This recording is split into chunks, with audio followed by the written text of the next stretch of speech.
Pangwalo na kasalanan under commandment number 1 na dapat natin iwasan according to our teaching, Catechism of the Catholic Church.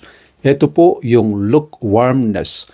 Yung mga lukewarm po na mga Katoliko Kristyano, sila ba yung kailangan mo pang pilitin para magsimba? Mas priority rin na yung mga ibang makamundong gawain kaysa yung obligasyon nila sa God, kay God at sa simbahan. Ayaw ng Diyos ang ganito. Sabi niya in Matthew 22:37, love God with all your heart, with all your soul, with all your mind. Hindi kalahati ng heart, kalahati ng soul, kalahati ng mind.